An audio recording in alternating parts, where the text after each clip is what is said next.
What's going on, everyone? This is it, man. This is it. This is the final interview of my FMA discussion. Um, we're going to bring Coach Kurt up here pretty soon. We've got some problems with the sound, so of course it would happen, right? Every time. This is episode 407 with the Chicken Man, Coach Kurt Leffler II. And we are going to have a good time. And we have drink in hands. So let's see where this conversation flows. Let's see how the interview flows, guys. And I want to thank everybody for watching. And let's get to it without further ado. You saw the test run yesterday, guys. We started getting into a couple different things. Let me tell you a couple of things about Coach Kurt here. I met him a while back, and he's a really nice guy. A lot of interesting stories, experiences he's had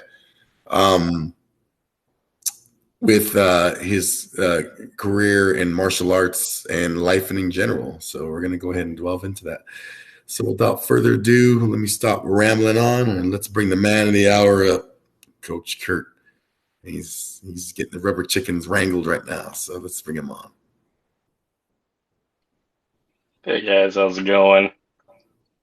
There he is. I think you're gonna have the chicken like that as the head when you walked in. There you go. You like that? There you go. Well, welcome, man. Welcome to episode 407. You're the man of the hour, so Cool. we're toast to you. I don't see any drink in hand in your part, so Well, I got a water bottle. How about that? Let's get this started, guys. Yeah. You saw yesterday, Coach Kurt was kind of talking about his life in Homer, Alaska. And for y'all that didn't watch it yesterday, Homer, Alaska is on the western coast of Alaska, right? Yeah, it's like southwest. It's on the very end of the Kenai Peninsula. Yeah. So he was talking about his life in Alaska, and we kind of wanted to end it there because we didn't want to give too much away for the interview.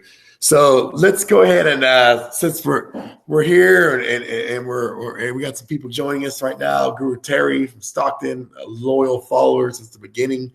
Guru Terry is an awesome guy. He's watching right now. If you guys are watching, tell us where you're watching from. Like and subscribe for my discussion. I just want to kind of wind it way back from people. A lot of people don't really know you, and bringing you on here was to get people to know you as far as like your life and like, and how you got started in martial arts. So let's go ahead and wind it way back, man. Let's go ahead and take a time trip into the TARDIS, like Doctor Who. And let's go ahead and wind it back. Just tell us, where you grew up from, where you were sprung at, and then how you just stumbled into martial arts and boxing and all your stuff. So take it away. Yeah. So starting all the way from the beginning. So I'm adopted. I don't look very German. I don't look very Irish, but I was adopted into a German-Irish family. Going all the way back. So I'm an orphan, was born in Angela City. Apparently my biological mother was a prostitute, and apparently I was born in a brothel. So that's interesting for the time. Yeah, so we're going to drop that hammer immediately. So yeah, I'm an orphan. My adoptive parents were stationed in the Philippines. They're at Clark Air Base with the Air Force back in the 80s. So I'm their first child, although their second child is their first biological child, and it's my sister Heather, and she's only a year apart from me. But starting from way back in the beginning, I was adopted. Now, what's really interesting is when my dad was stationed there in the Philippines. This is back in the 80s. This is during, we want to look back into history. This is during the coup attempts to remove Marcos from power. Mm-hmm. So Yep. what's interesting about that particular situation is talking about like coding and history. Violence has been an inherent part of my life and ever consistent in my life. And even all the way back then, like one of the stories that my dad tells about my childhood, specific in the Philippines, is the fact that I was in my first firefight, been in two apparently. I was in my first two firefights as a child in the car because we got ambushed apparently at some intersection during the coup attempt. And Wow. yeah. So Damn. going so starting all the way back, violence has been coded into my family. Now, even further, what's really interesting about my adoptive family, the Leffler lineage, is that the Lefflers themselves have been in military service since the beginning of the United States, since the beginning of the Revolution. So, like within four generations, on my father's side, my great grandfather was in World War I, fought in the trenches. My grandfather, which that's going to be a fun story. My grandfather on my dad's side was a World War II Marine, fought in the Pacific with the Second Marine Division. He was also a Marine Raider. Then my father, who was an Air Force veteran, fought in Latin America during the drug wars back in the 90s. And then there's myself as a military veteran in the Army during the GWAT.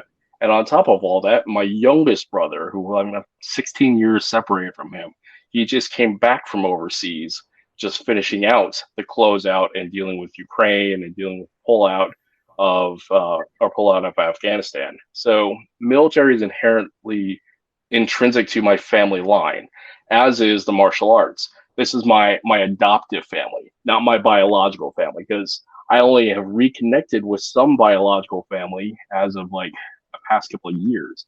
But when it comes to martial arts in the military, that's all the Lefflers. It's all this adoptive family belongs to. Yeah. So it's interesting though, and this is a part that when coming to FMA specific, my grandfather, like I said, he was a World War II Marine Raider. Went from Guadalcanal all the way to Iwo Jima and back.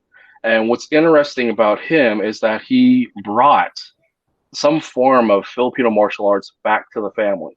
We don't know what it is. We don't know the lineage of it, but he brought back some sort of edged weapons skill sets that he picked up in through his entire campaign. Because I mean, he went all the way through to Okinawa, like I said, and to Iwo Jima, and then later to Burma. So somewhere along the way, he picked up edged weapons and brought it back to the family, and taught to my father, my uncle who passed, and I don't know if he taught to my father's oldest brother, but it got passed down to the family.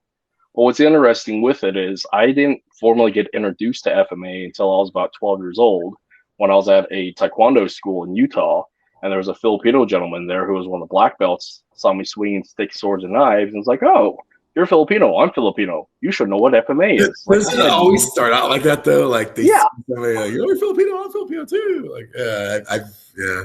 I mean, I'm not Filipino, but I've seen when they interact, like it's always, yeah. And then yeah. that conversation gets started about FMA. Like, you in FMA? Like, yeah. Yeah, I had no idea. But by the time I got introduced to FMA, I mean, I already had a foundation in boxing. I already had a foundation in taekwondo and kempo and shogi foot. I already had a foundation in a whole wide variety of stuff. Because, I mean, I even have like family connections to Lima Lama, if you're familiar with that Samoan martial art. Yeah, I've heard that. Yeah. Yeah, because my uncle was Wally Malifua, who was a fifth degree black belt in Lima Lama out of Oceanside, California. So, I mean, Yeah. martial arts has been intrinsically part of my family from the beginning, and it's my adoptive family. Like my father himself, I mean, he was an Ed Parker black belt, fought back in the 70s and the 80s during the full contact taekwondo stuff. I mean, there was USA boxing throughout this, and there's a lot of martial arts in my family. But it's not unique to my biological family. It's unique to my adoptive family. Yeah. Family's So family though, man. Family's yeah, family. but along the way, I mean, yeah, like I said, I competed in boxing. I was getting ready for the Junior Olympics and the Olympic trials for Taekwondo. Then, of course, when I went off to the Army, I was introduced to Jiu-Jitsu and modern Army combatives, which I became an instructor in. And yeah, just kind of like a long roundabout way of just I've always had some sort of martial art in my life, and later it turned into a profession for me full time. So, yeah. Like, I mean, you had a whole gamut, like the whole like spread of like boxing, Hmm. everything. What stood out for you in FMA that you decided? Because like everybody picks shit when they're younger. Like kids will go to the karate phase, they'll go to Hmm. taekwondo, and it's cool, we got belts, whatever. And then you got like FMA is like the black sheep, kind of like out of all those martial arts. Like nobody goes and seeks out, oh, I'm gonna go to FMA. Usually they stumble upon it. It seems like of all these interviews I've always done, it seems like people can stumble upon it. So what made you stick with FMA and continue on just practicing even now into adulthood? Hmm. I mean, what stuck out for you? Like which one you to keep on going? Yeah, so the thing with FMA for me is it's purely like cultural identification, cultural heritage, being really attached to trying to figure out who I am as a Filipino man in America, who was born in the Philippines. I'm 100% Filipino, but I was denied culture just by circumstance of being adopted into a white Mm-hmm. family. So with that, I've been trying to reintroduce my culture by learning it through the Filipino martial arts community. And which is really great about the Filipino martial arts community is it's very open to the wide aspect of the lost of those Yeah. coming in. They are very open to bringing you back into the tribe, and that's incredibly powerful and something that I will always be grateful for in large when it comes to our overall community. But when Right. it comes to FMA in the long run, I mean, I competed in boxing. I fought semi-pro and pro. I did MMA, did all those things. I was actually getting ready for, like I said, the Olympic trials for Taekwondo, but I got injured and I lost that chance. Mm. And on top of all that, I went off to the army, and it didn't carry through. But with FMA and going back to the roots of the knife, the two things that really have stuck with me through all this time has been boxing and edged weapons, because they work so well together. Yeah. And that's really been like the core of what I do. When people talk about specialization, my thing is always starting from boxing, single knife, single stick.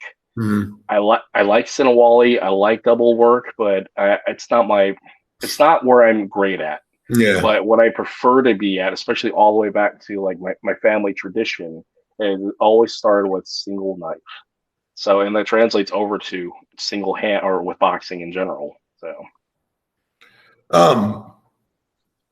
So like you're very unique because like most people, like you've had the whole gamut yeah. of everything.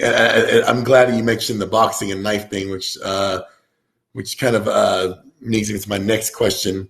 Um, with all the systems you see now, the people using, like I know Piper used a lot of the boxing and the knife. You know what I mean? Like we Yeah. use a lot of the triggering and whatever hitting.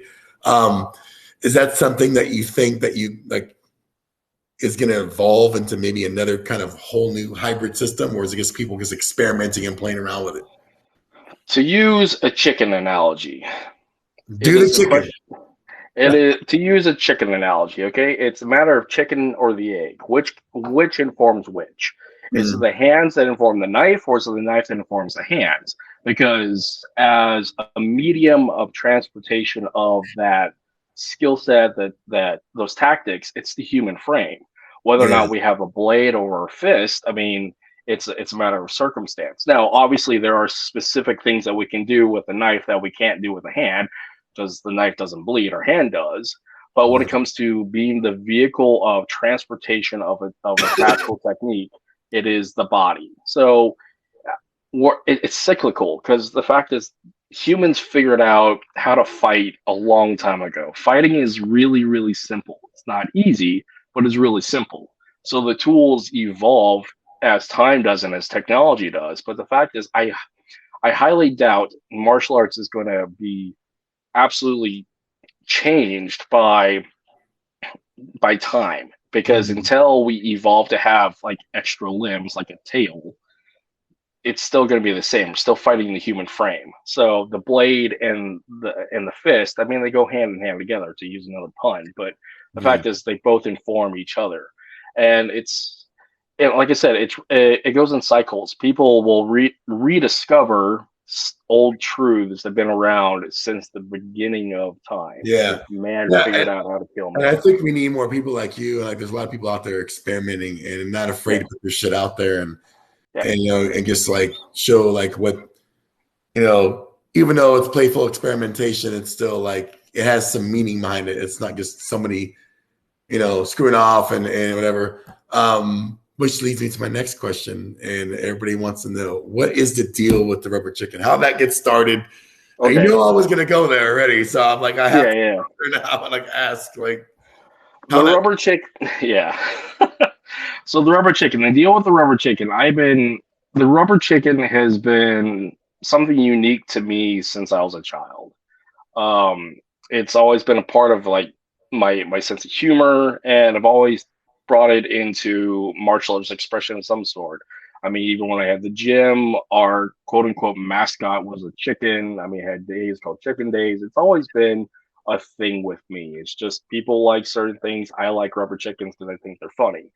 But Yeah. more importantly, with the rubber chicken, as what it does as a medium for martial arts, is through humor, I'm able to talk about dark stuff. Through humor, I'm able to disarm uncomfortable truths and get past certain ego driven lies that we tell ourselves about the martial arts, combatives, and violence. So, what the rubber chicken does is give me a medium to communicate without going too deep into darkness. Because the fact is, Filipino martial arts, we deal with death. All right. A Mm-hmm. knife is death, is the epitome of death. Because the fact is, as we engage with lethality with a knife, because cutting to cutting to what is it, to disable that, yeah, that's a thing. But the fact is, this, what we want to talk about, an old warrior code. You clear leather, you clear the sheath, you draw the blade. The old warrior code is you don't put it back until it's blooded. So again, dealing with a weapon art, a weapon system, or dealing with combat and violence, we're dealing in death. So we have to have honest conversations with ourselves, with our students and our Yes. community about, Yes. we're Yeah. talking about death. And we can get stuck in a knife cult that worships death, or we can No, those use, aren't out there. yeah, yeah, yeah. Or we can use a code and a moral framework to keep us within that perspective of the reason why we train these things is not because we worship the knife, not because we worship death. It's because of love. I mean, people really get on me about the lovey-dovey stuff, but I mean, if you think about it, an individual who is willing to put forth so much time, so much effort, so much training, so much risk in their life to for the betterment of themselves to protect Yeah. those whom they love. I mean, that's a huge reason why. And it's not ego. That is as pure as we can get as the reasons why we do things is because one, we love what we do, but two, we do the combative violence stuff because we're preparing ourselves to defend those whom we love. So they don't have to face violence. So they don't have to do those things. And that's like the whole shit I always see all the time. Like, even in infamous sketch, people try to post stuff and like we approve it or disapprove whatever. There's so much dark shit people always put out there all the time. And it's just Yeah. like you have to filter through all the bullshit and look at it and like, okay, dude, I know you're trying to be tough, whatever. It's not, but the humor is like can't take yourself too seriously. You gotta, step No. back, add that humor in and be like, look, I'm not like an operator. I'm not like, John Wick. I'm not like, whatever. I'm just, a normal person. This is my hobby, or anything for, combative reasons. But you definitely gotta have that humor. And I'm glad you've kind of embraced that, because like you don't Yeah. see a lot of that. Everybody's so serious when they post like most of the videos, like, oh, get this guy here, blah, blah, blah. And like, dude, like, like we got the rubber chicken shit going on. It's just like, it's funny. Like Well, you said, you laugh at it and you're kind of like, yeah, like, Well, I understand from this, and this is the other part that I got to look at is I no longer, and I didn't realize this until like the past 4 years in my break because that's a big part of my story here is I didn't realize until I had the break and put through all this work that I have come to that point where I do not need to use martial arts as my primary source of income. I'm going to say that again. Yeah. I do not need martial arts to be my primary source of income. As a result of that, I have so much more freedom to do what I want because I love what I do, and I can explore without any real risk of loss of income. Yeah. Now, with that in mind, I totally respect and I totally understand because I was there 4 years ago for the past 10 years about martial arts as my means to make money and feed my family. So I get that we want to prove through efficacy, through good highlight reels, through proving that what we do has value.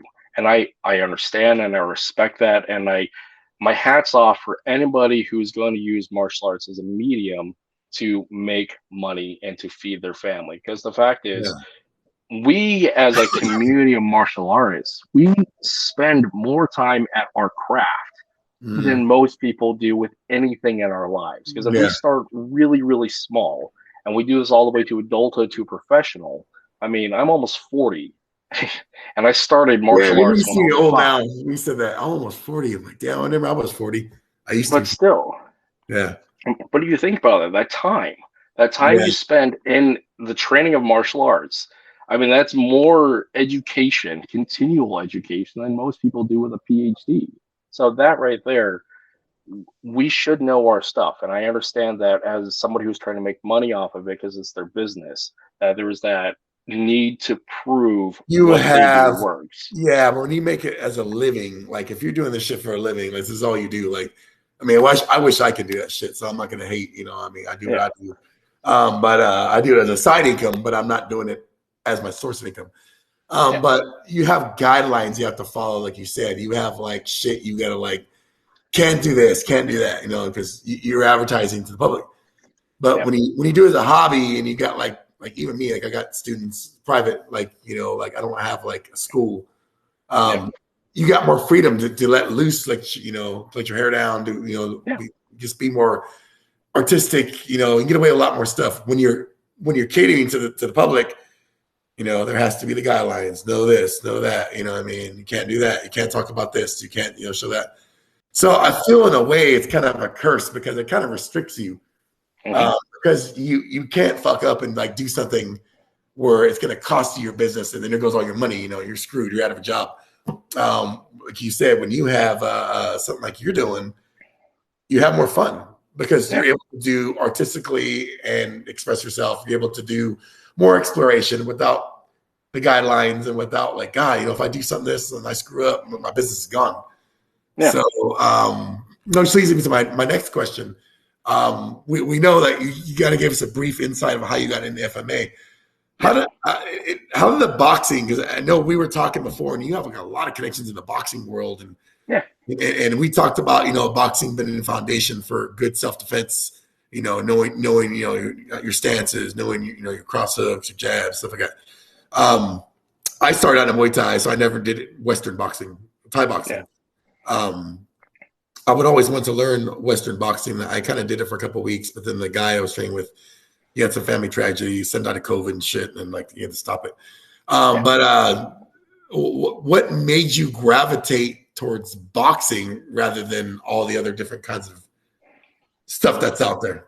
What Well, tracks in complete science is what I'm asking you.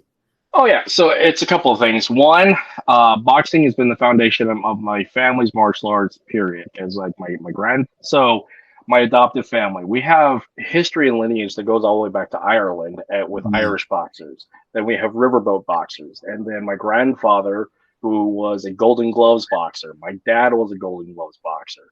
So it was inherently a natural progression. Now, what's interesting in the break between in the family line when it comes to boxing in competition is my dad fought in the 70s, fought in the 80s. So this is the height of martial arts in America. So he became an Ed Parker black belt.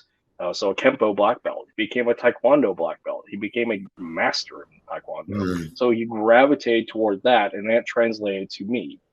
So with that, naturally in the backyard, yes, we start with boxing. But when it came to competition, because thinking about the 90s and the 2000s, that's the height of Taekwondo.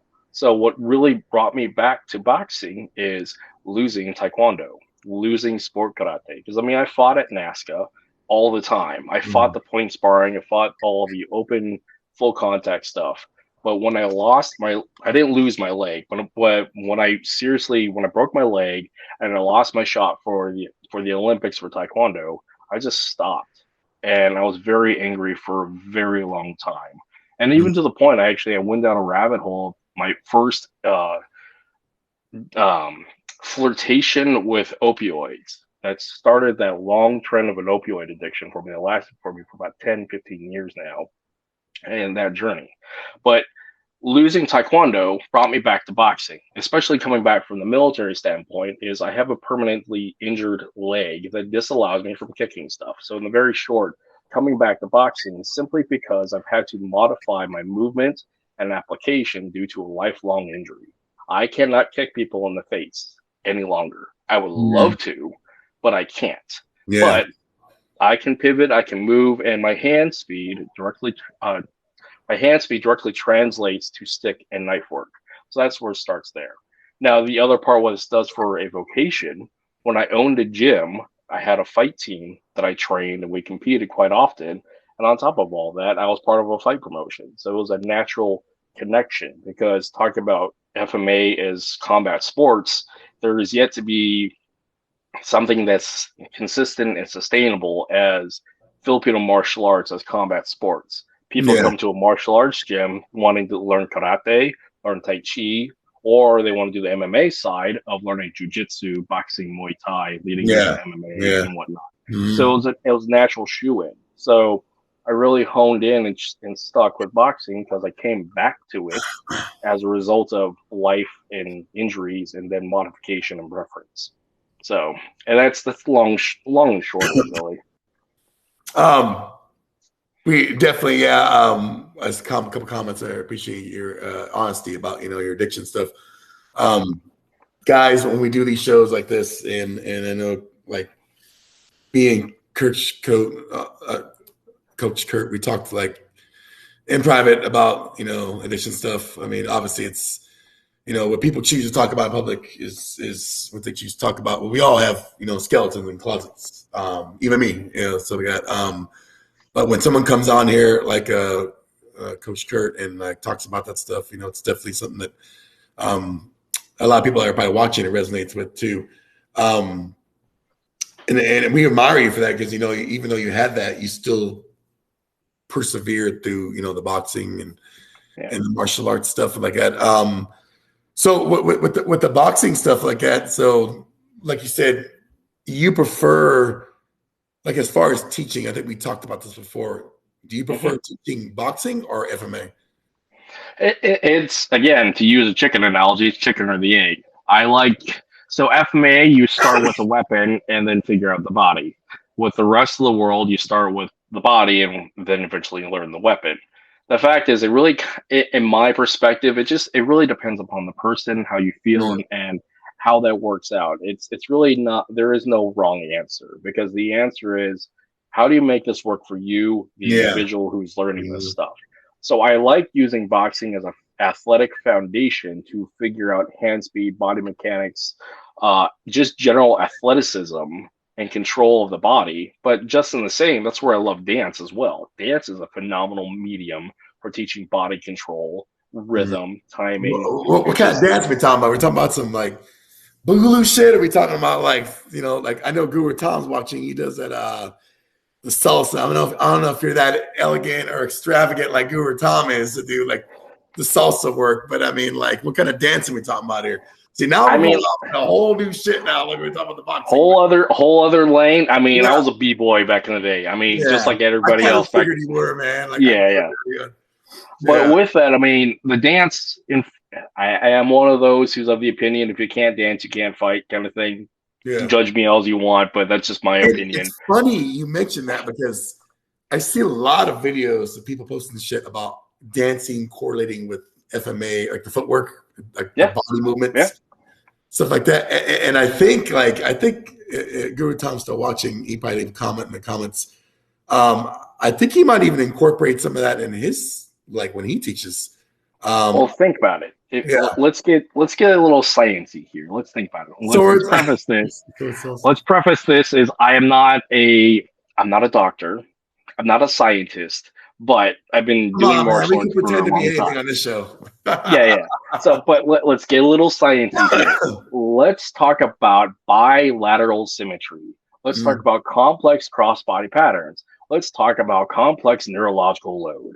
All those things, that's what FMA does, and that's what dance does. Because you're dealing with movements that work in pattern across the body, crossing that center line, working in concert with each other with complex and the load footwork, pattern footwork. and with the footwork. So Yeah. as you increase in the intensity of the neurological load and that demand of resources on your brain and Yeah. body and kinesthetic awareness, Yeah. I mean, dancers are great at it because they do it at rhythm and timing. Martial artists, especially combat sports practitioners like boxers, they're really great at it because they have to figure out timing, space, and movement and Mm, be in control of that. And where that it marries quite beautifully with FMA mm, is you have that further extension with a tool, with a weapon. So it's really about seeing how you can make the brain and the body work together in beautiful control.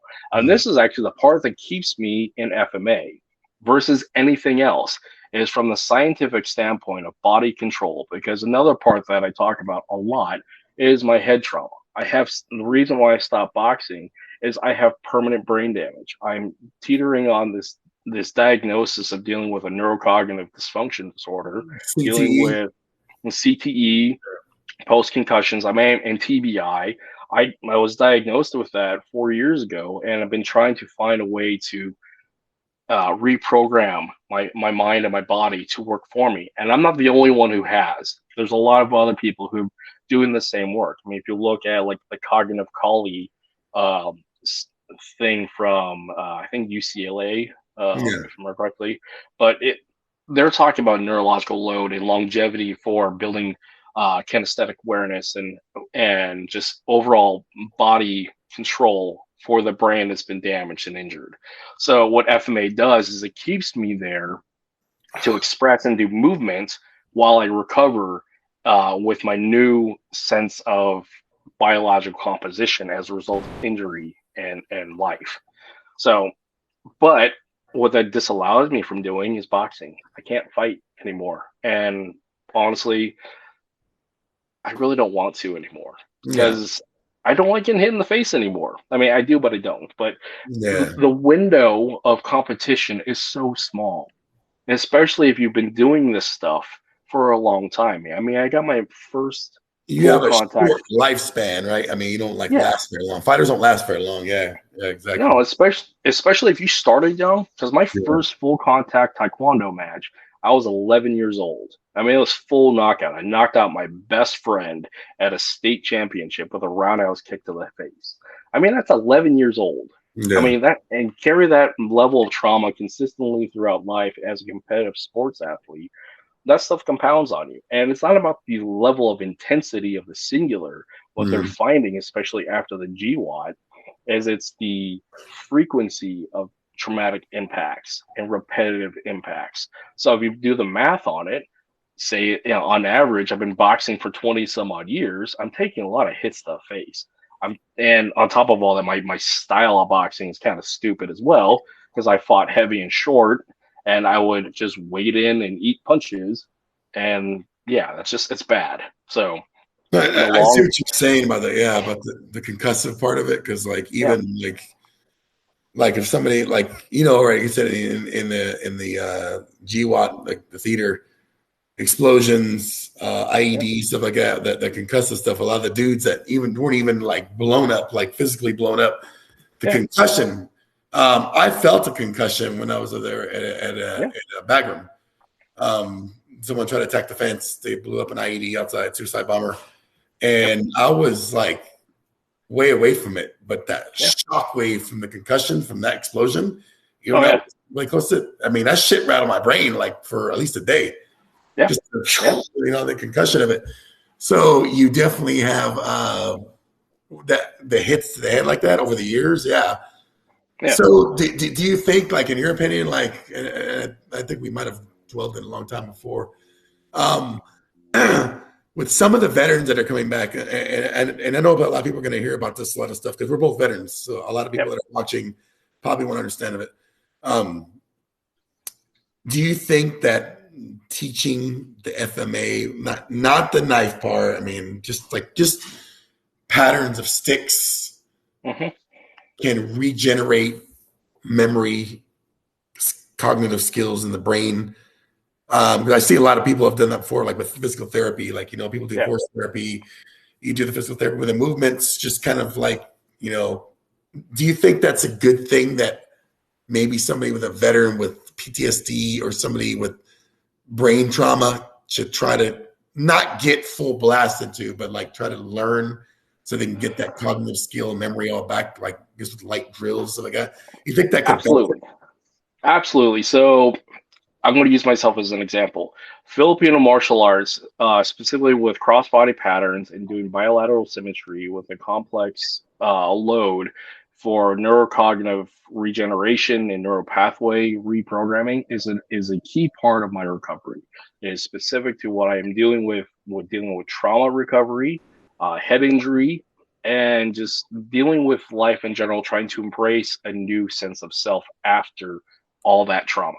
So I'm going to say flat out, absolutely. Now, the fact is, movement is still movement. Good movement is also good movement. Mm-hmm. But the fact is, there is a brain body, I hate to say spirit, but brain body spiritual sense that needs to work together in concert. So we can grow and excel and become better human beings in general, especially processing through trauma, because our body holds trauma. Yeah. Our brain holds trauma physically. So working through trauma, not just in the intellectual standpoint, not just in the spiritual standpoint, not just in the therapy, but physically working through trauma, trying to build that confidence in our movement. So like in the case of my ankle, I've had 4 major surgeries on my ankle. There was at one Yeah. point in my life that they were threatening to amputate my ankle or my leg from the knee down because of the issues with my ankle. So processing through all that physical trauma of losing my ability to maneuver with that foot and that leg, that creates a certain level of hesitation and fear of movement. So, but by doing movement in a graduated pace, guided, and taking the combative side out of it, like the risk of combative ballistic impact, and Yeah. just processing through stuff like that, Just is movement built. drills. Yeah. Yeah, just movement drills. It helps Oh, with yeah. yeah, it helps with build neurological load. It helps build resiliency. It helps also building But confidence in your movement. why do you think that? I know we're talking about this now, and I mean, it's like Mhm. probably nothing new because there's other martial artists that do like, boxing drills, whatever, hand drills, speed, whatever. Why do you think that there hasn't been more people to think about this to help veterans out with those kind of debilitations?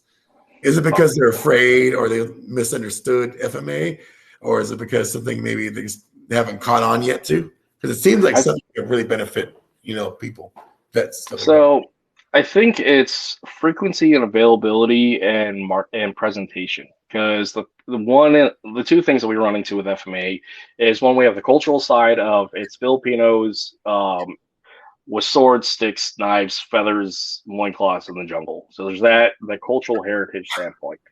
The other side about FMA that is widely seen in the exposure is the super hyper tactical world of potentiality of death cults, combat, violence. But So coming from yeah, a framework of for physical education, for increasing your ability as an athlete, dealing with healing, that space, I think we're actually so, just starting to get into, and there's so not, yeah, you're thinking if the art part was presented more rather than the cultish camo pants, I'm going to yeah, kill you kind of attitude. If that positive aspect of FMA was presented to, like, say, a VA hospital, yeah, or because this is, and I'm glad we're talking about this because I had a guy I trained a while back that was from Fort Bliss, yeah, and he was telling me that. I mean, I'm not going to take credit for any of this shit because this dude kind of like he's the one to put this idea in my head, and he's yeah, like, "Why don't you go down to the VA and get some of the older guys and take the sticks?" He's like, and just kind of just do some soft drills with them and stuff like that. And I didn't think about it at the time, and I'm like, dude, I'm not going to do that. I'm not going to go down there. I mean, yeah, I yeah. go to the VA for my appointments, whatever, because as far as my disability stuff like that. But I don't go down there like to teach. And now that we're talking about this doesn't sound like it sounds like a damn good idea. Maybe to to start some kind of grassroots program. Even if it's one VA hospital, we can take sticks in there and just kind of like do those rehabilitation work with doctors and say, let me present this to you guys. This, screw all the night club stuff, the blade, and let's get down to the art part with the sticks. And it sounds like a hell of an idea, man. I don't know why, like people, like you said, availability, presentation, but if it was presented well, I think it would be something that would be really beneficial to people, not just vets, just people with, people with trauma, period. Car accidents, any kind of surgery. Yeah. The thing about it is, from the military standpoint, is FMA is a direct link to military application. That is why the industry with the tactical FMA world exists, because it proves that it works, because we are, quote unquote, the edged weapon specialists of the martial arts community. So we stay in that wheelhouse, and that works really well for us as a community. But that window is so small. Okay, young men fight, old men teach, to use that mentality. Now, the other part about the old men teach is, having fought, they can teach from a point of perspective, maturity, love. I'm going to go back into it, love.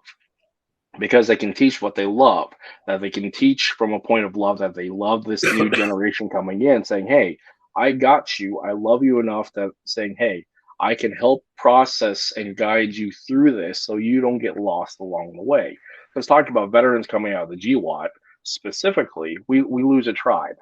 Okay, what FMA and what many other martial arts do is it provides a tribe when you lose one. I mean, that's essentially what I try to do with my martial arts academy, is build a tribe, because I have been disconnected from the people the majority of my life, if not the entirety of my life, because growing up as a Filipino boy in a white family, you feel disconnected. So with that, they're always trying to find tribe. But back to the whole like rehabilitation through trauma in combat. When you can, let's look at the life cycle of a young man, and as a boy or just as a child. We pick up a stick. Okay, we pick up a stick as a 7-8-year-old child, and we're swinging a stick. It's natural. We're playing, and we're pretending to defend those who we love, rescuing the princess, defeating dragons. That aspect of play is there. It's innocent. And then we weaponize it as we get older for competition, and then later for combat if we're in the military framework. And then we go through combat, we go through violence, and then we have to carry that application of using that stick, that knife, through it, all that. And then we don't really have a medium to process that after the fact. I'm saying that as a modern society, we don't have a way to, especially in modern Western society in large, we don't have a medium to process pain and trauma after the fact of taking that thing that we loved, an inherently childlike, playful thing of playing with a stick and a sword, thinking we're slaying dragons, and then actually have to do it, and then carry that dragon inside of us, that trauma inside of us. We don't have a means to guide us through that at large, so we can move on to the next generation of saying, hey, we can guide and heal from it. Now, certain cultures do, certain communities do, but at large, there has to be a means to process through all that pain and guide through all that trauma. And I am of the opinion that you have to do it from a mindset of love, of proving that unconditional love of the individual, or those in your circle, those that are your family group, of I love you unconditionally, that your efficacy and your skill set and your violent potential is not your currency and not your value as a human being. You as a man are more than your violence, and you as a man is also after violence. You're more than your violence and your trauma. But that requires like a whole framework, a whole cultural framework of processing through all that, so they don't lose themselves and get stuck. And a lot of people get stuck because of the profession. They get stuck because that is the medium of which how they make their money. It's their job, and therefore they attach identity to it and value to it. And this is the important part, going back to the child at play. Okay, this is where Carenza is beautiful. where Carenza is so powerful as to what you can do is you can purely from the artistic standpoint and processing through life and pain and whatnot. What Carenza allows you to do is figure out one, how does this stuff work? How do I can make this work for my body at this point in my life? I'm not in my 20s anymore. I'm approaching 40. I got to figure out how to make my body move doing the stuff that I love. And also, I'm trying to process through or I can run into the potential of Mm. processing through a lot of pain as to what was I doing when I did this motion? Where was I when I did this motion? How did this make me feel? Can I get my way through it? But with the idea of Carenza, where it's free play, it's flow, it's art, it takes the violence out of it, that hyper violence in the front of our brain out of it, and gets into that area of play and guidance, and we can process through that pain. And on top of all that, Carenza, and when you're in that flow state, you're doing the complex cross body flows, you're doing neurological load, you're doing bilateral symmetry, and you're processing through trauma and pain, and you're also meditating. Carenza is active meditation. So with that, as a guided way, you can get through and process through all that trauma and pain. And this is where like the full gambit of what FMA can be, from the little boy playing with a stick in the yard Yeah. to a man using this for war, or using this for combat and the defense of those whom they love, and then coming back after it, trying to find that place of peace after all that violence, so they can teach it in such a manner to the next generation and not Mm. just leave them to their own devices. So that is where FMA can be. And this is the way I'm using FMA in my life, because I'm not going to fight again. I can't. I'm probably never going to train fighters again because I just don't want to. But what I can do is help with my own healing, help with people who may need help with their own healing, Mm. because this is where FMA can be beautiful.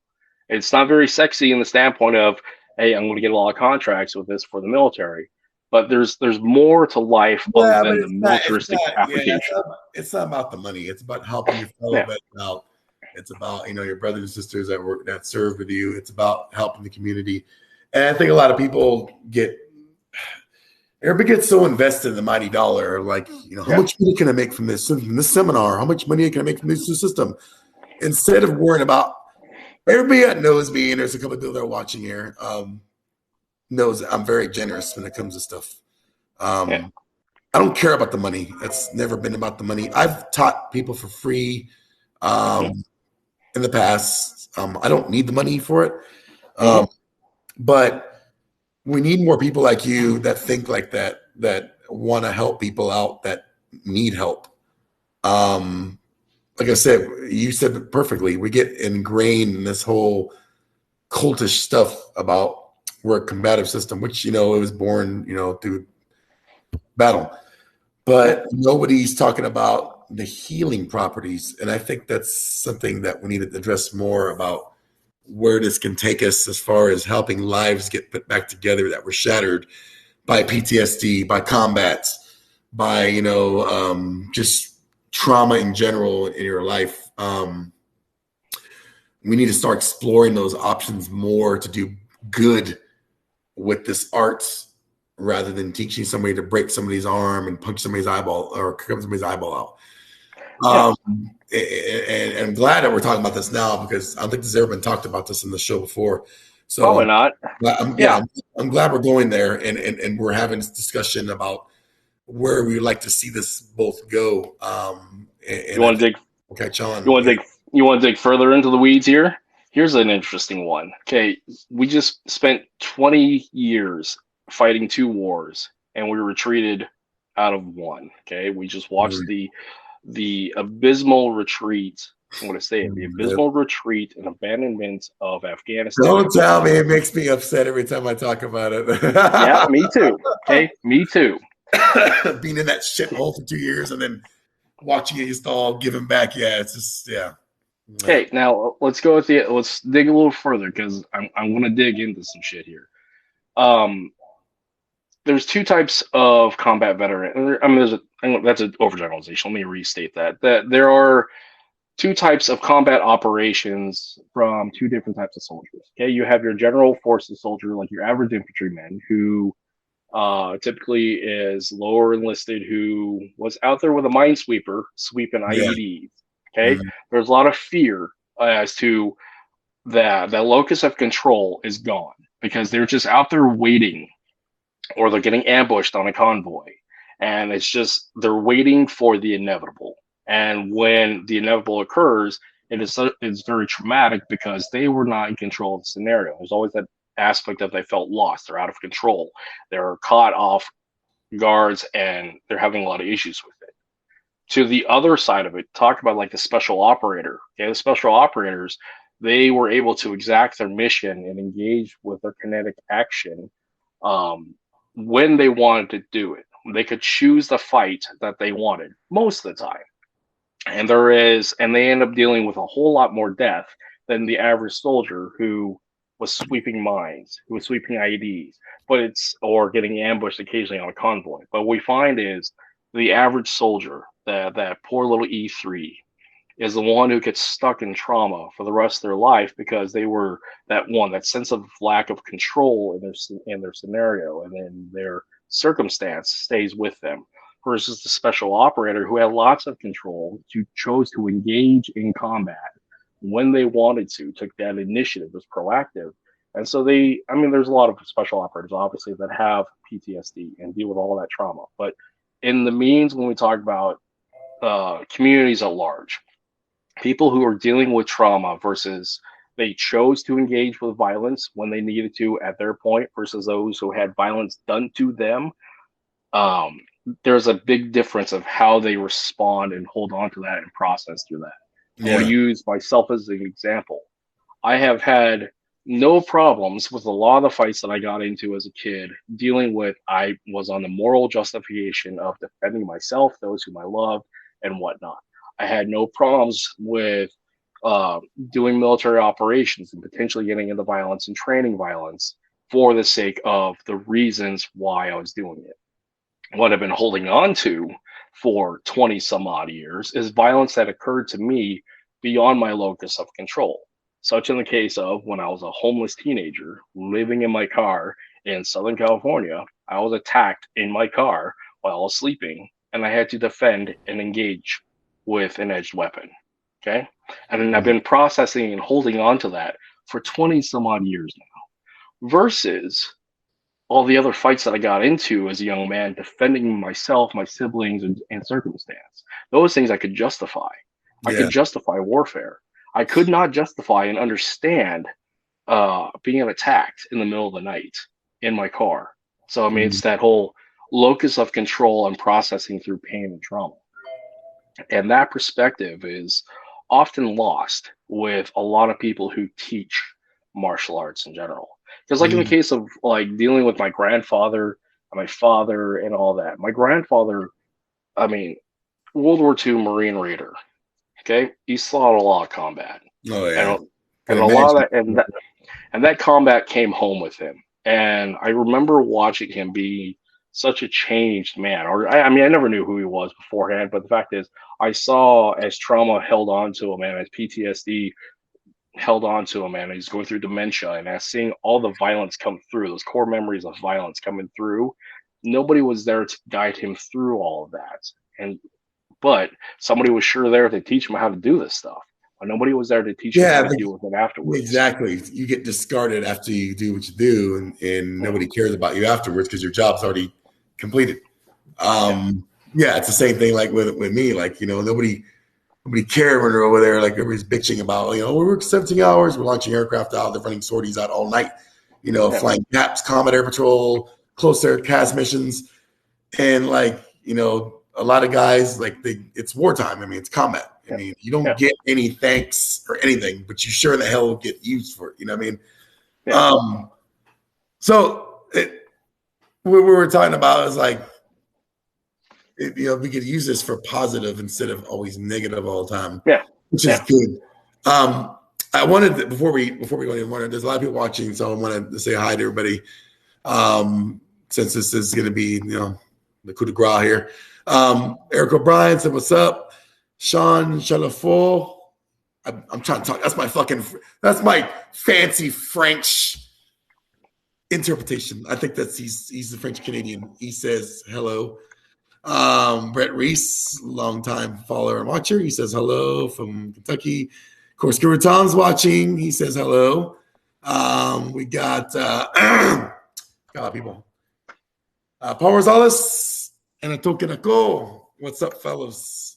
Eric O'Brien says we're doing the sword salsa. Hey, man, this is a family show. Yeah. We're gonna wait till the show's over until we do our sword salsa. So I don't want you to bring that up now, man. You're embarrassing me. Falling a family. Accumulation of damage. Ventura, Trinidad, and Sheda. Hello.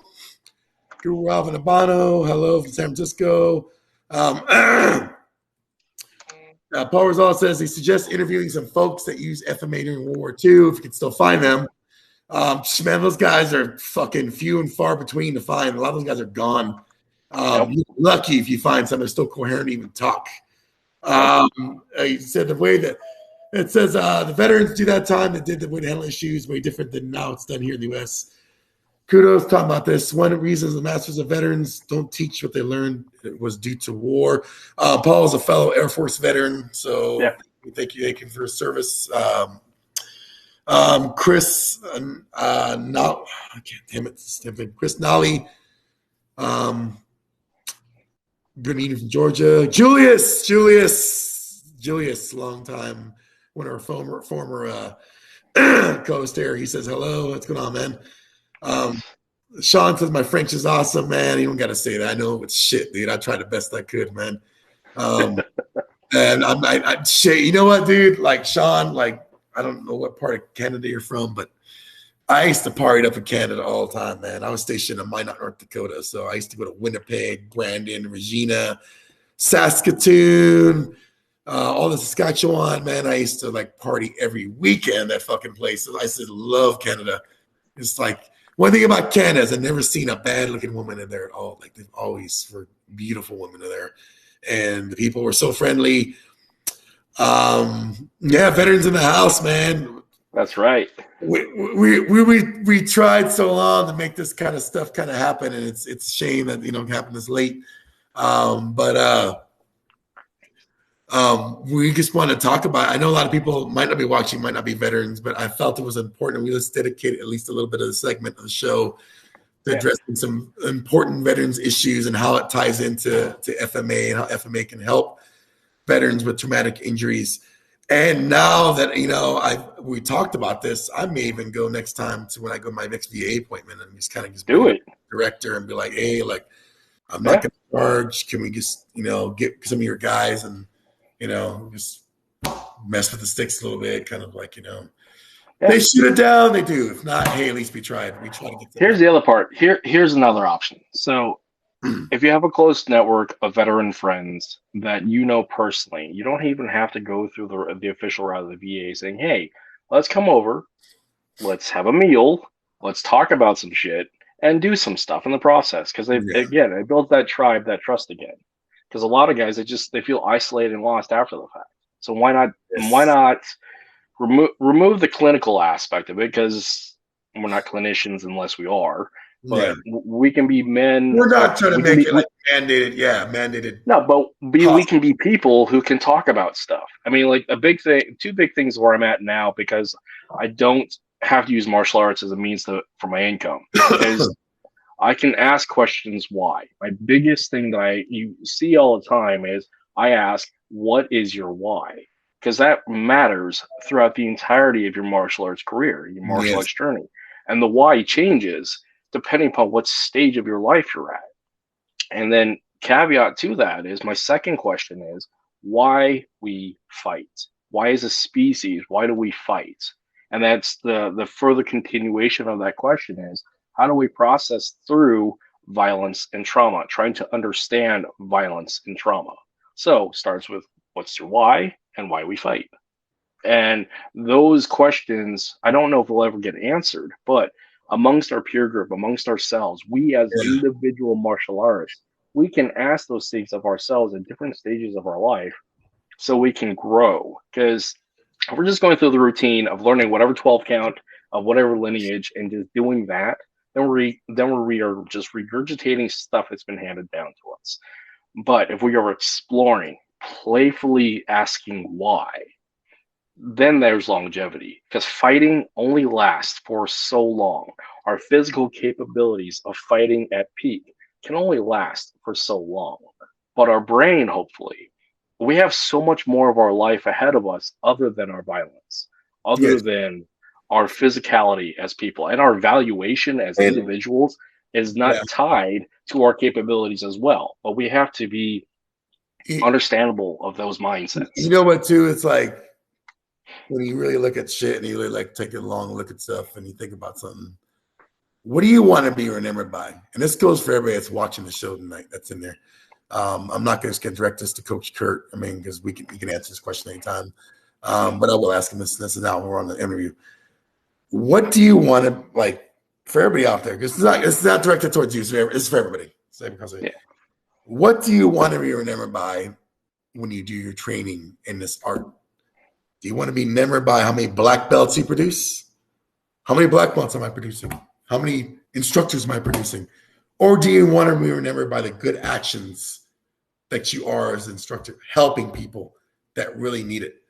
And I'm sorry if I'm getting passionate right now, because this is something that's near and dear to my heart is being a veteran. And I personally seen death over there. I didn't lose any friends that were close to me over there. I lost some relatives that were one of my cousins. I told you was 82nd Airborne. Another cousin that was on the other side, he died over there in Fallujah, 2003.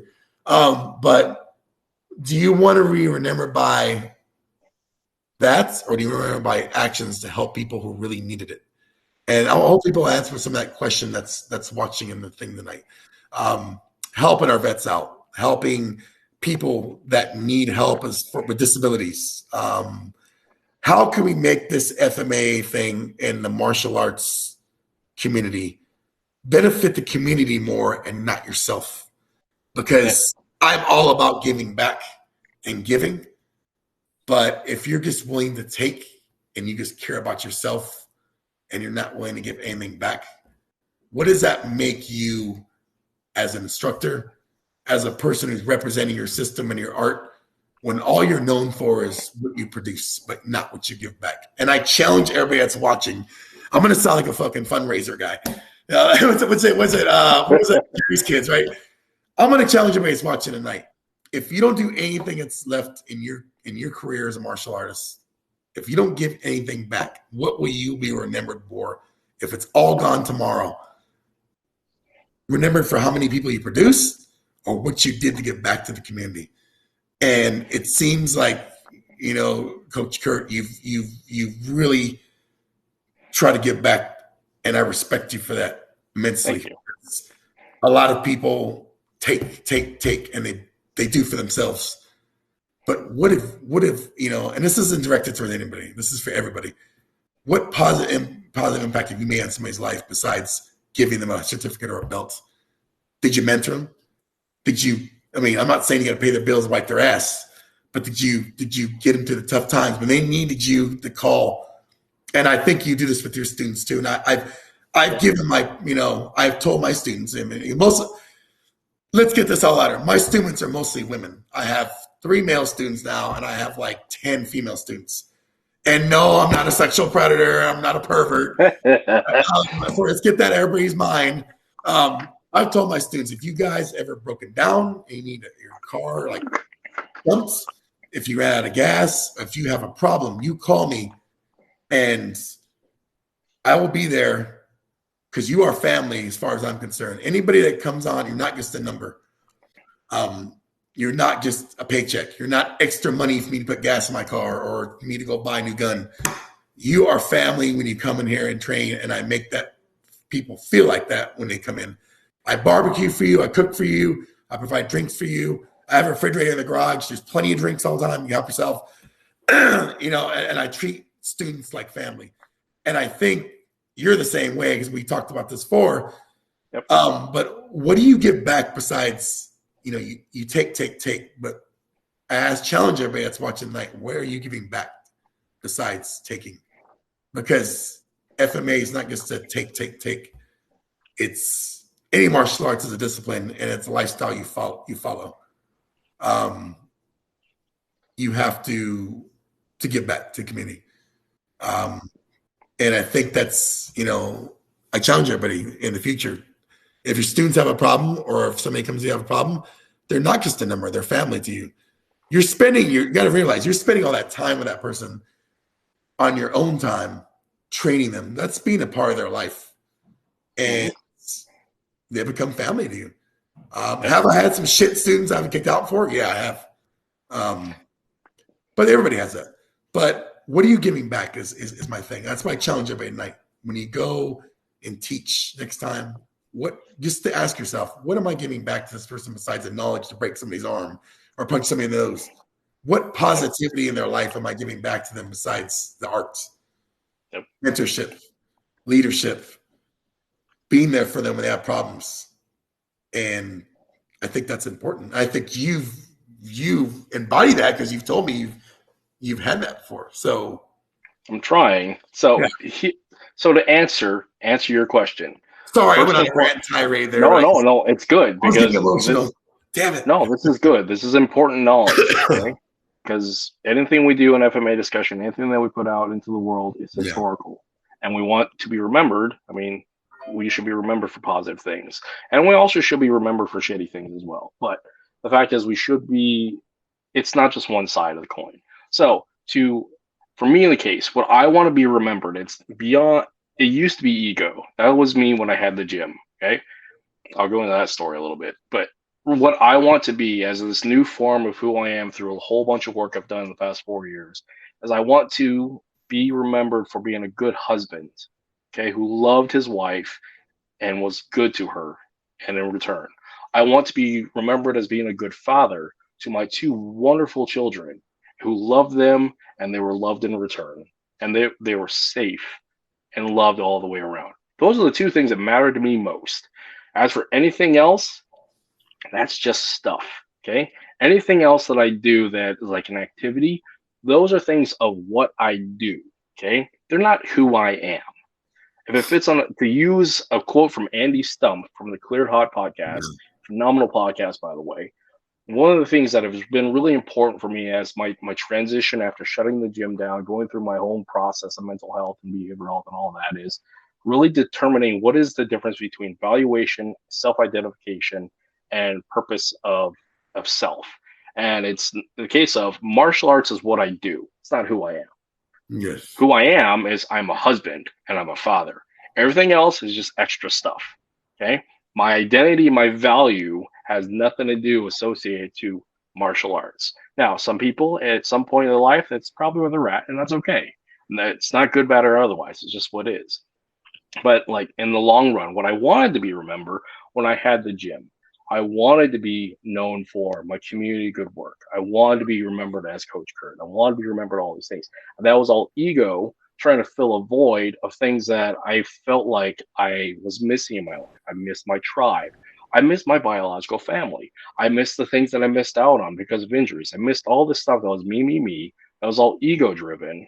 And on top of all that, I was trying to fill that gap with all the good, supposed good works. They didn't be an ego anyways, of dealing with the addiction recovery community, dealing with the adverse childhood at-risk community, the ACEs community, dealing with all these things that sound really great on paper, that make you feel good, but there's a whole lot of giving, but from a base of manipulation and ego, and especially when the fact that the individual themselves is not stable and structured enough and done the work enough to be able to give in such a way that's genuine and not manipulative and not driven from ego.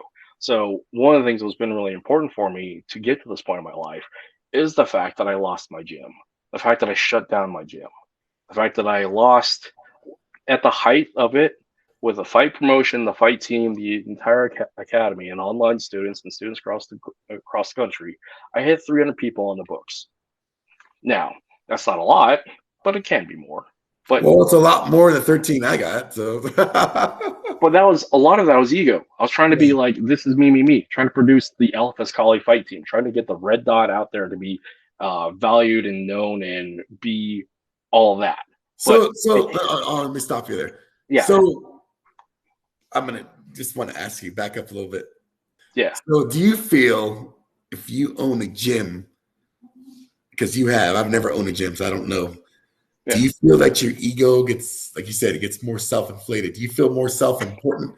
Do Yep. you feel that you're more important? Like when you get carried away and down to it, do you feel that your needs are more than your students when you start to own a gym? Like you're worried about just the That's numbers a for a person? that's a cult. That is running into the cult of personality situation, which is often the case for a lot of people who get sucked into that life of that the fame, the popularity, all those things of it's about look at me and what I'm doing at by way of vicariously living through the success of all my students.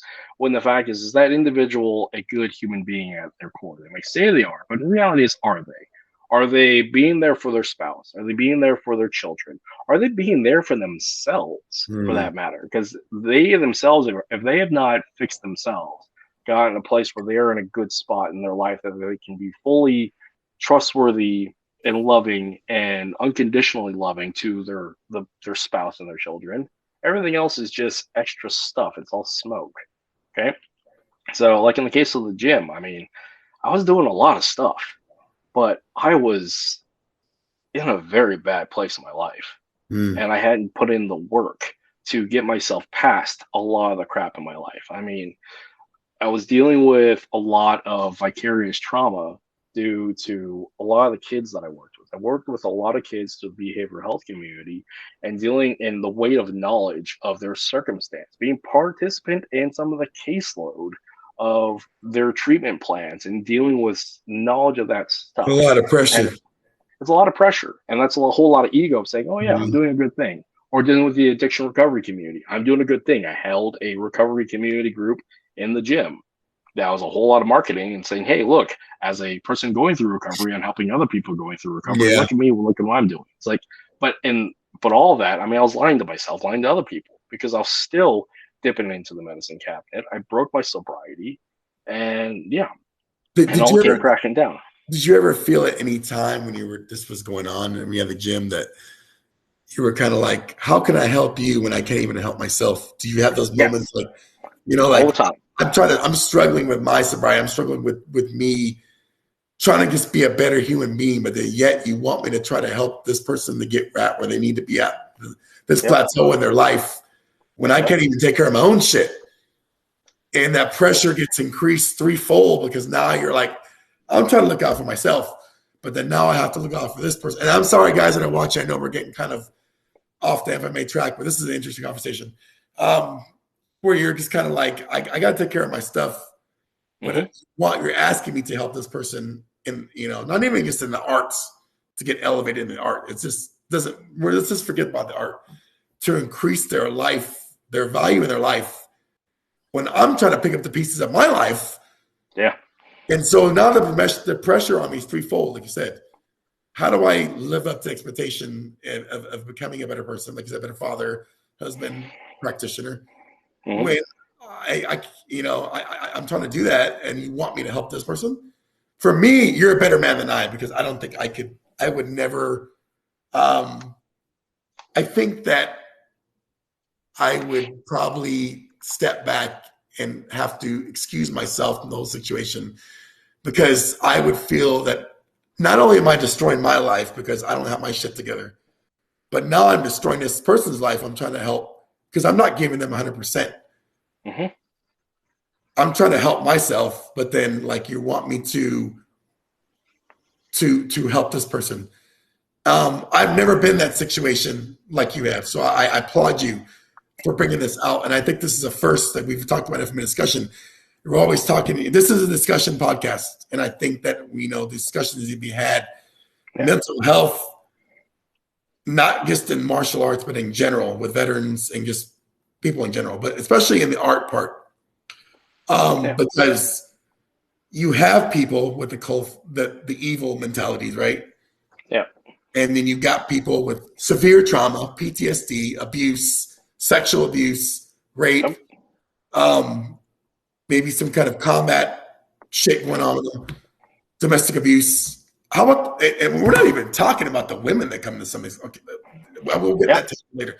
Some of the women Yep. that come into classes carrying, you don't know if they come in. I've had women up top before. One rape victim, Yep. one domestic spousal abuse victim. Her ex-husband Yep. beat her 3 or 4 times, put her in the hospital. Yep. And I'm not, I know we're kind of straight off here, but I have to help myself and know how to help you first. Yeah. So I applaud you for trying to get your own mental health so you can get on that right level so you can better somebody else's life. Because if your life's not taken, if your backyard's not cleaned up, how in the hell are you going to clean somebody else's backyard? Yep. Yep. So, I mean, is there anything else you'd like to add to that? I mean, I'm sorry I'm Oh stealing yeah. your. No, this is great. So compassion fatigue is a real thing. You can vicariously be traumatized by the knowledge and weight of other people. By Yeah. knowing so much and taking that into you and internalizing it in that process, you can be vicariously traumatized by it. There is so much proof, especially after the GWAS, that that is the case. Now, with that, if you're let's get a little sciencey again, a little mental health again. If your neurological load, if your window of tolerance of your emotional capacity to deal with trauma and external stimulus is only as such, let's use like a jar, okay? Mhm. If your jar only has X amount of capability of volume of input, okay? Now, if your jar and the base is filled with so much baggage, so much trauma, and then you have just a little window of tolerance of you could keep pouring crap into it, other stress, other stimulus, Mhm. other things. If your jar is already full, already, you have such a small window of which that jar is functional. And on top of all that, if the jar is cracked anyways and filled with muck and filled with crap, your window of tolerance is so small. So as a martial artist, as an individual, as a teacher, if your jar, if your emotional capacity, your window of tolerance is so overloaded with your own trauma, your own baggage, your own your own mess of being a human, and then you're adding the stresses of others, you're eventually going to break. And then that connection to other people is going to break, Mhm. and it doesn't help anybody. So why And take on so much when you yeah, can't? yeah, Now, here's the other part. If you put the work into yourself, going through the process of processing through your trauma, going through the process of dealing with your mental health and just your overall wellness, because martial arts, as much as it's the martial, it's the arts and it's the wellness. Okay. If you are not well as a human being, how can you be well enough to teach at a level of quality exactly. and efficacy to your students? So, in the case of like in combat, okay, for combat skill sets training, if I, the individual, am not well enough to be present enough to teach the things that is necessary for an individual to use the stuff in the time of war, because for some odd reason that I'm not on it because I'm emotionally not present and well enough to teach them what they need to know, there's an intrinsic risk of failure if I did not teach them what they needed. And when the situation occurs that they actually did need it, did they actually learn it because I wasn't there to guide them because I myself was Mhm. not there fully mentally, emotionally. I mean, it's a big rabbit hole of what ifs, but there is value to that. Well, it's important because, and this is like a whole new thing. Like, if you're not mentally there, Yeah, you're instructing somebody to potentially take a life or alter somebody's life in a yeah, physical application. If you're not all there in the head, yeah, 100%, yeah, and you got that, they say there's different segments of the brain that control different yeah, levels of aggression, different levels. The primitive, no, that I'm not going to get into the reptilian brain, primitive, yep, a whole other show. But how in the hell can you be an instructor if you're not all there mentally? right. Um, And just as a human being, so as an instructor, leading to like the failure as an yeah, individual. So when I was so caught up in my own crap, trying to fill the void and the gap with all the other good stuff that I was doing for the community and all that ego driven stuff, I was failing at home as a husband. Okay, flat mhm, out. My wife and I were having serious issues that we were nearly divorced at because of me. Okay, I was not providing for my children because the gym wasn't making enough money because I was doing all the things but not actually taking care of business, which yeah, is making myself good enough or making the business solvent enough, or even better yet, like shutting the business down enough to the point that I could actually be profitable, marketable, and actually make the money necessary to take care of my family.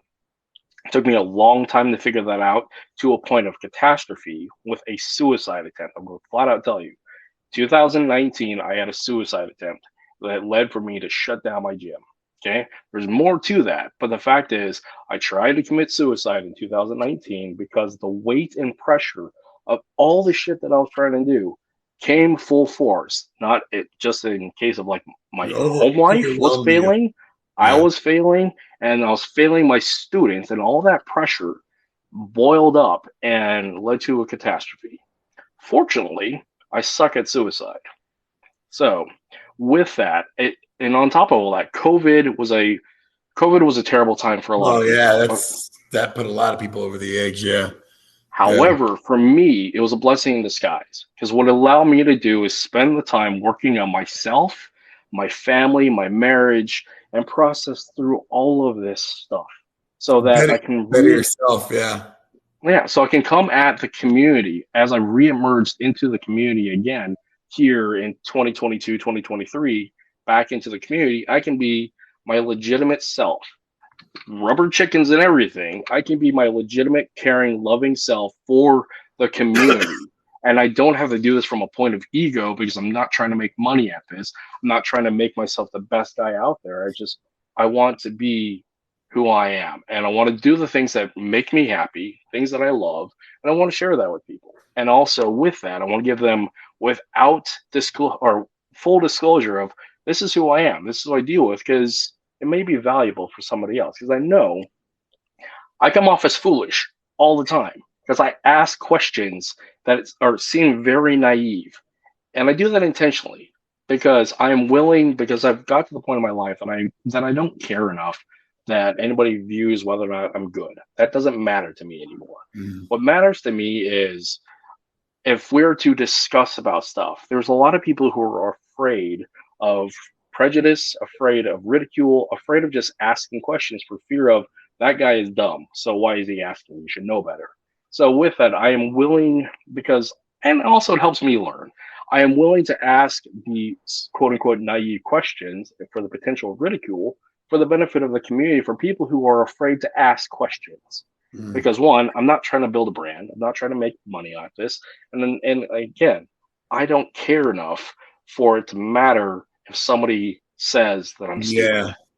Yeah. Because that comes from the basis of figuring out in the past 4 years unconditional love. And My wife, my children love me unconditionally. My martial arts, whether it's good or not, they don't care. And when I die, going back to that longer question, when I want to be remembered, I don't want to be remembered for my martial arts. That doesn't really matter. What matters to me is my wife and my children. So everything else, whether I'm good at martial arts, that crap doesn't matter to me. yeah. Okay. Now, in the case of, am I prepared enough to do the things that I need to do to defend my family just in case? Yes, there is that. But when it comes to the overall perspective of life, what I care about is what things that make me happy and what makes my family happy and safe. That's what I care about. It, Everything else out there, I yeah. don't really, it's not that big of a deal to me. It's So I funny you can said ask that. questions. It's funny you said that about being a martial artist because it doesn't matter when you fucking die. Like if you have a black belt or brown belt, you're gonna be buried in the dirt, like worms eating your body like everybody else. So that shit doesn't matter. And I think too many people now, especially on the forums and the pages, they're worried about, like you said, they're worried about looking stupid. There's some people out there got tons of experience. I'm sure they're gonna, they're never gonna admit it. Of course, it's ego shit, right? But they're like, damn, I wish I would have asked that question. But let's let this dude take the sword for it. You know what I mean? Like, but like God, I'm glad he got that answer. And I think that really needs to stop. But like going back to the mental health thing, I think that is a something that needs to be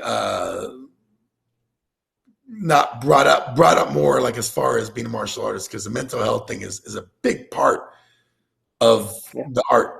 Are you mentally able to handle the information given to you? Are you mentally able to not use this if you don't need to? Are you mentally there to teach somebody else to potentially take a life or hit something? You know what I mean?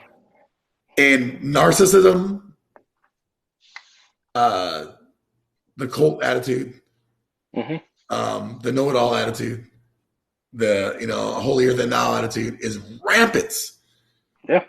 Rampant nowadays, like especially all these forums and everything. You got people on there. This guy's an idiot. I mean, trust me, I bounce their ass all the time out of the Yeah. discussion. You know, as the moderator, I bounce their fucking asses. And oh yeah, this guy's an idiot. This guy's jerk off. And it's like we bounce them off. But it just goes to show you there's so many people out there that that's a mental illness.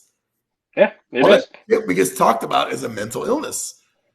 And people are so proud and they're so machismo, whatever, and they don't want to admit it. That is a mental illness, guys. When you go on there and start blasting other people like they don't know shit and you're better than they are and you know everything, that is a mental illness. That's just sociopathic A lot egotism. of it is ego. Majority of it is ego. Now, the other part about that is this issue of untested men, unblooded men, men who want to compare themselves to other men, that their evaluation and that they can do the things better than other men. Because when it comes to men, there's two things that really fucking matter. Okay, fucking and fighting. Okay, as a species. Okay, those are Yeah, the two things that have stated our evaluation as animals. How good are we at defending, and how good are we at mating? Okay, the two F's. So what matters in that ego scope of comparative to other people, this valuation principle, this idea of I am only as good as what I do, and I'm only worth as good as I am at what I do. And that is messed up. Okay. You want to talk about toxic masculinity? That whole ego structure right there of your identity is intrinsic to what you do and how good you do it better than other men. Okay, that's toxic. That leads to failure. That leads to this issue of comparative valuation to other people. When the fact of the matter is, okay, the human body is very simple in destroying. Okay, we figured out how to kill each other eons ago. After we figured out that we can reproduce. Okay, well, it's chicken and the egg. We figured out how to kill and we figured out how to make babies.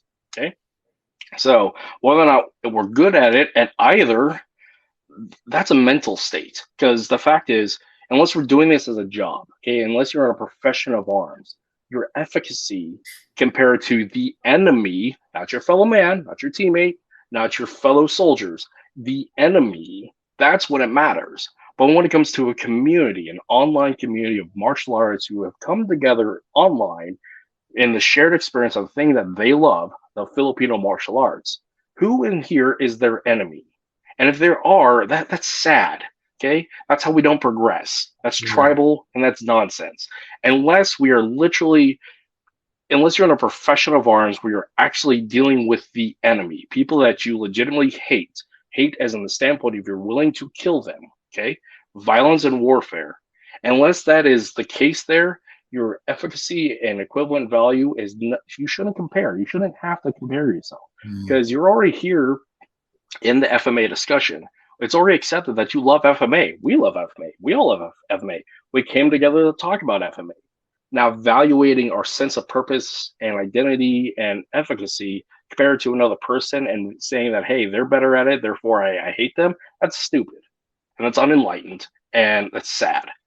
So, and that creates the circumstance of competitiveness, mm, of this fear of one, if my value is what I do, because what I do is FMA, and yeah, if I do it better than the other guy, that means I can make more money at it, and therefore I'm the best and top dog. yeah, That's kind of sad, and I understand it's a competing market. That's part of capitalism. That's just part of business. I get yeah, that, but in the intrinsic, long-term, big picture perspective, unless you're willing to kill each other, it doesn't matter mm, because FMA, we're more than our FMA. We as human beings are more than our violence. We're more than these things. But we accept the fact that we are more than that, more than, and accept that we love this stuff, we can build each other back up. I mean, I yeah, come off as like those lovey-dovey hippie guru people. It's part of it because I live in Alaska and I live in Homer. It's a hippie town.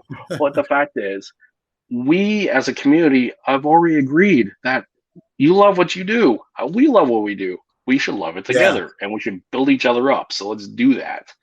And that's the big issue of people who haven't figured out at a point of their stage in their life that it is okay to love what you do because we love it as well. It's just like this whole comparative ego standpoint because they have this whole thing about their valuation as men is associated with it, and an association of men can only be violent, and Yeah. that if they're violent, then they're good, and that's a problem because we as a society have to be better than that. There's more to that. I mean, I have a long rant in general about this stuff. Yeah. It's really something that I've been working with professionally in my own writing, trying to figure this stuff out. But in the long scope of things, if we build each other up more, it's better, okay, than destroying each other and tearing each other down. Because if you're willing to destroy somebody, you're willing to hate them, you're willing to kill them. It's very direct, but the fact is we should accept that we all love this stuff and love each other for it, and we become better for it. As if you're more willing to share because we all agree that this is good stuff, we're better for it to evolve as a martial art in general and as a community in general. Um, yeah, I think you hit everything I want to say. So you kind of, yeah, I don't have to say anything more about that. Wow, this is like Brain stuff. we blazed by an hour and a half already. It's Yeah. crazy. So like we're talking about we went on the mental illness thing, whenever that. So for you, what are your future goals? Like, where do you go from here? Like with your with your journey? Yeah. Well, reality is I want to do the stuff that I love and the things that make me happy. So I want to do the things that I enjoy with my family, with my children, and my wife. Okay. That's what I want to do ahead of time, period. Now, as for like my martial arts journey, Yeah, okay, that's what I was gonna say.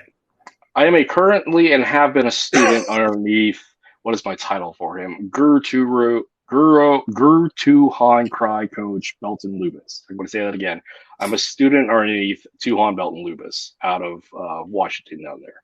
Okay, so what I have been doing with him for the past several years is figuring out Balintawak, specifically Tabuada Balintawak Eskrima. So my journey with it specifically is I want to figure out Balintawak because it fascinates me. It's something on top of all that, back to boxing, because GM Bobby has a background in boxing and background in Shotokan and Karate, and because the way Balintawak is, it translates to stuff that I'm already doing, and on top of all that, it fascinates me because the movement fascinates me. So I want to figure out, I want to spend my martial arts mental resources learning Balintawak because it's a cool art. Other stuff I'm doing is, I mean, I'm continuation my own studies of the stuff that I do, but I'm also diving into like what Datu Kelly Warden is doing with NSI. Okay, I've been playing back and forth with Takiti Tercia over the years. I also have some exposure to Sarada up here in Homer because Guru Virgil Navarez moved here, so I get to play with Sarada here on occasion.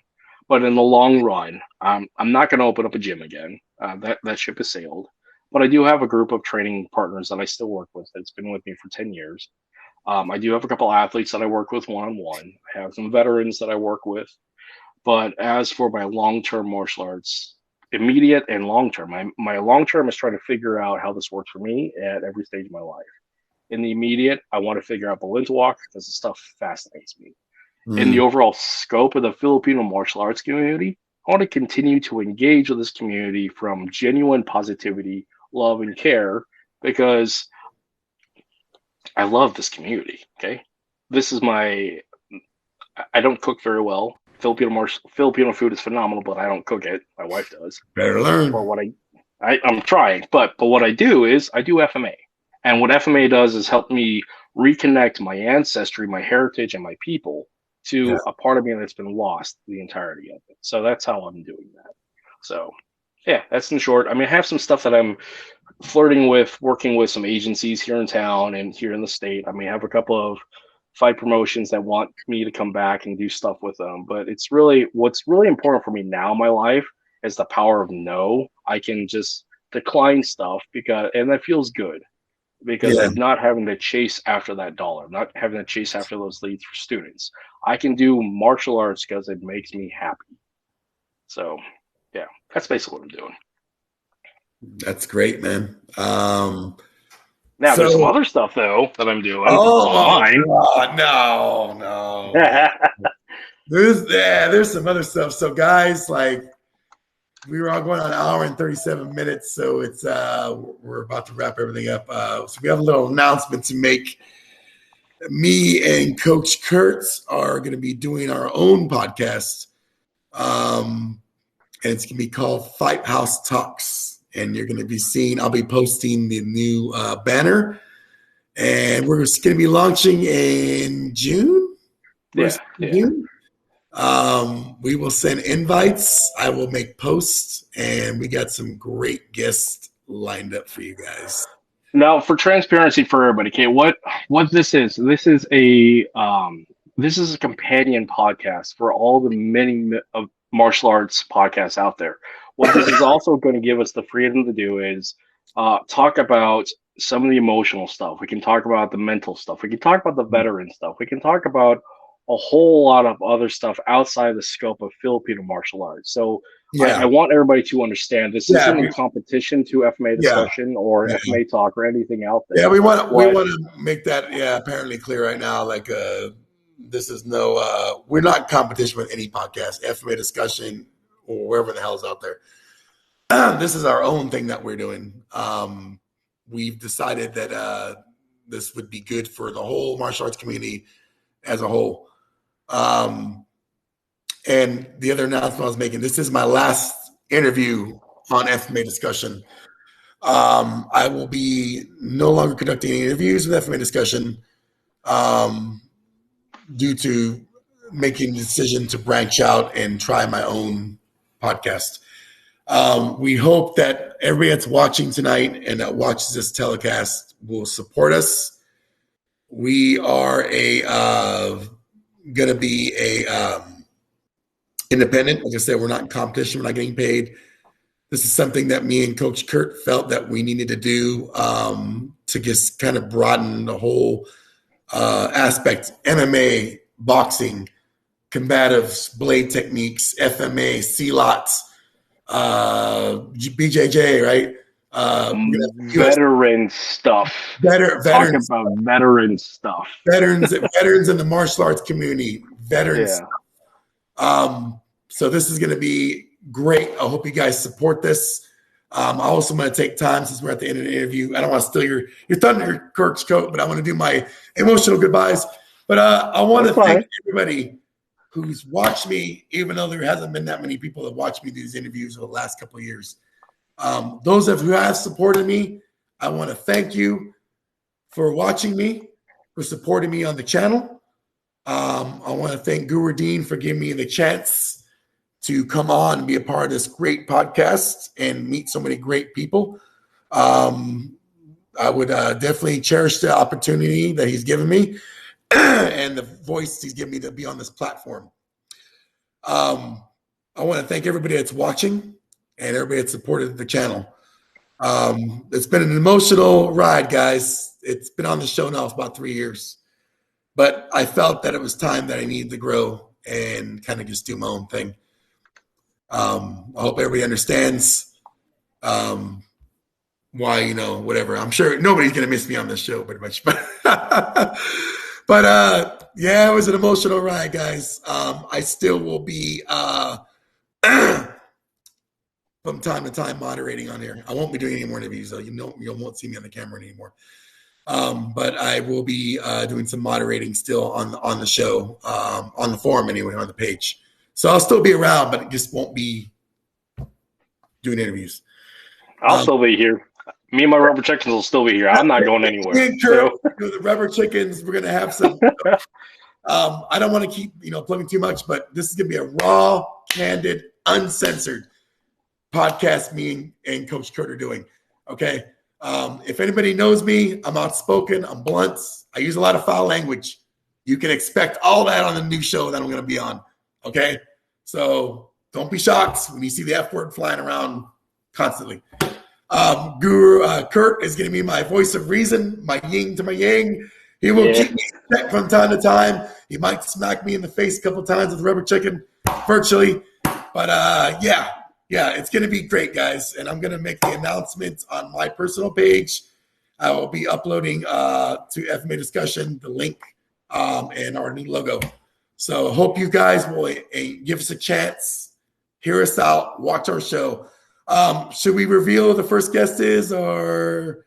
Yeah, we'll let them figure that out. It'll be good. Okay, we have another outspoken FMA practitioner, and this man is a gem. He's been in the shit. He's just an awesome all-around guy, and he's going to be our first guest on the show. Look out for the announcement when I put it on when I do the logo. That'll be on my personal page. I will reveal our first guest. You're going to like it, guys. You're going to like it. And he has a lot to say. And when he comes on, he is not going to be held back. He's going to say pretty much whatever the hell he wants. And I'm giving him the platform to do it. That was one of the agreements. We made the interview with him. Do not censor me. Let me talk and speak my thing. And I was like, I am wholly with you. You guys are going to like it. So please tune in and watch that first episode. It's going to be great. Yep. It's going to be awesome. There's going to be a lot of F words flying around. There's going to be a lot of everything. Damn, I'm fucking so stoked. I'm so pumped. But Coach Kurt, thank you. Thank you. And I want you guys to thank Coach Kurt. It took a hell of a lot for him to come on and say what he had to say for his personal life. That's a lot of shit nobody will share because it's nobody's business but his. But he took the courage to come out, and he wasn't afraid. He was transparent because he wants to show you guys what kind of person he is. And he's a hell of a guy. Give him a chance.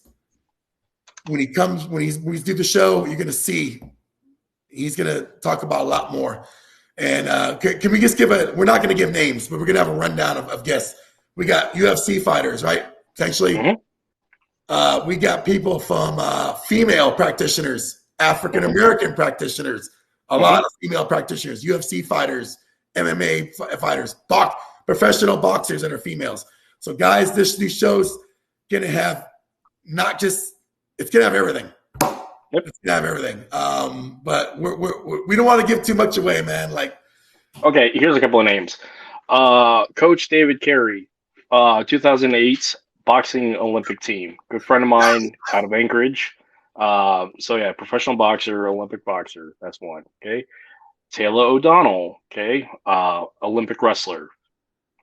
I have that lined up. So there's a couple of names. Lee Murtaugh, professional Irish WBO champion, 3 or 4-time champion, professional boxing coach, WBA out of Ireland and UK. Rebecca Kane, professional 2-time Muay Thai champion. She's going for a boxing license. She's going to be doing boxing. She's going to be having her first fight. She's going to be coming on. Odette Russell from Swam. Yeah. Her and her husband, all African-American, possibly another person. I think maybe we're going to get Nathan Ingram on. Professionals. Yeah. We're going to have professional security to the stars, to celebrities. We're getting all these dates lined up, guys. We're still doing confirmations, but we're going to try to do at least maybe 3 interviews a month, 4 interviews a month. Something like that. Give us a chance because we all got lives and we're trying to just get this thing launched. So it's going to be good. The other part, again, this is a companion thing. It's not a competition. It's a companion thing because we're going to be talking about other stuff outside of FMA. Yeah. And FMA Discussion is a great platform and a great networking platform that should still be here, and we should support it all the way. Oh, yeah. And so with that, I'm not going anywhere. I'm just adding more to my nonsense. So guys, obviously, FMA Discussion is always going to be FMA Discussion. They're going to be talking about FMA stuff and Blade stuff and beyond. So of course, obviously, people are watching. They're going to support that channel. And we're not, like I said, this isn't a competition thing where we're trying to come on here, and cheerlead and be like, oh yeah, you need to come watch our show and screw this show, whatever. Guru Dean who's agreed to come on our show to talk about various topics. So it's not the end of everything. It's only evolution of where we go from here. And we're going to have some people that are watching tonight, maybe guests in the future on the show, if they choose, to do so. This is a fun thing meant as a hobby, guys. This is not where we're going to get money and make a living off it and retire off it. This is a hobby first and foremost. Let's let that be known from the beginning. Okay. No one's going to start bad mouthing other people on there. That is one thing we would not allow on the show. We're going to be raw content conversations, but there won't be any bad mouthing of other instructors or other systems allowed on the show. That's the instant you're gone. Just same rules as here. The page is already launched already, right? Yeah. It's still in fledgling, but still, yeah, it's launched. Yeah. So you guys can follow the page. It's going to be good, guys. But again, thank you for the many years of your support, watching me on these interviews and putting up with my fucking ass for at least 3 years or so. Appreciate it, guys. You guys become a family to me. You know, I've met actually a lot of people in person through FMA discussion. Yeah. And that value can never be taken away. So I want to thank everybody. And this is it. Sayonara. I'm not going anywhere. I'm still here. So, Kurt, you'll see me. Forms floating around with rubber chicken. But as far as my journey with interviews, this is it, guys. Anyway, all right. Let's not get all emotional here. Let's start running a mascara here. But great show. Kurt is frozen. I don't know what happened to him. I'm here. Let me go. Okay. But anyway, all right, Kurt, we'll hang out a little bit. We'll talk afterwards. I'm going to end this here. All right, man. Thank you for coming on. I appreciate it. Thank you, everybody. I appreciate every one of you. Rubber chicken salute. It's been fun, man. I'll talk to you a little bit. All right, man. I'll see you. All right, bye. Bye, everybody. Well, guys. Oh, this is it. I'm out of drink, so I can't do a last salute and toast with you guys. But thank you, everyone that's watched and supported me over the years. So it's an emotional goodbye. But we'll still see me around the moderating, kicking people's asses out of the forum as need be when you get out of hand. I'll still be that guy. All right, guys. Thank you for watching. Thanks for everything. And it's been real. Salute. Take care. And I'll be posting on my personal page the new logo for the new show. And keep an eye out on FMA discussion. I will post to this forums and my personal page for the launch, official first interview and launch of the new Fight House Talks podcast featuring me, Guru O'Brien, and Coach Kurt Leffler II, the Chicken Man. Good night, guys. It's been real. Take care.